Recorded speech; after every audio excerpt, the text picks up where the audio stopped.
निकालाच्या दिवशी एवढे पोलीस आपल्या ऑफिस जवळ कालते तर भावांना व्हिडिओ 2 दिवसाचा आहे त्यामुळे पूर्ण बघा. दुपारी ऑफिस जवळ येऊन गाडी घेतलो आणि आईला आणायला मी कामावर गेलो. कामावरून आईला घेऊन आलो घरला सोडून मी परत 34 नंबर शाळेजवळ वोटिंगला आलो. वोटिंग करून इथं बाहेर येऊन थांबलेलो. तेवढ्यात टिल्लूबाई आणि आजा मला घ्यायला आले. ऑफिस जवळ बघतोय तर काय सगळी पोरं वोटिंग करून येऊन थांबलेली तिथं. रात्री ऑफिसला बोलत बसलेलो तेवढं आमचा नन्या अचानक कुठं आला म्हणलो तर तेवढ्यात पाहुण्याला सांगितलं मी घेऊन आलोय कारण आमच्या मामा त्याने आलते त्यांच्याबरोबर आलता. इथनं पुढे हा आपल्या दुसऱ्या दिवसाचा व्लॉग आहे. तर आज कामाचा एवढा व्याप होता की लवकर आवरायला चालला नाही मला. आज मेन म्हणजे आपल्या निकालाचा दिवस होता आणि रस्त्यावर बघतोय तिकडे सगळीकडे नुसता गुलालच दिसत होतं. गाडी लावून ऑफिसकडे जाऊसपर्यंत तिथं आपल्या लई दिवसानं ऋतुता पण भेटलेले. मग त्यांच्याबरोबर बोलत थांबलो. तेवढ्यात पोरांनी गुलाल लावले. एक नाही दोन नाही तर सलग चौथ्यांदा आम्ही गुलाल खेळतोय कारण दादांचं काम पण तसं आहे. हो हे आमच्या गल्लीतले अँटिक पीस बघा आणायला हार घालून कसं उचलून आणायला लागल्या. तेवढ्या तिकडे साऊंड पण आला बघा कारण ह्याच्या शेवटी मजाच नाही. हो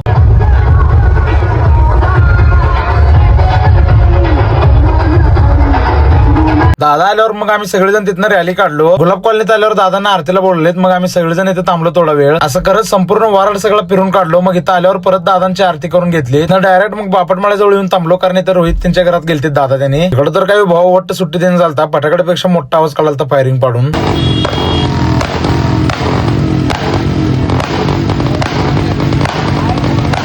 सगळं आवरल्यावर मी पण फ्रेश होऊन ऑफिसकडे निघालो. तर भाऊने भेटूया पुढच्या व्हिडिओमध्ये. चला बाय.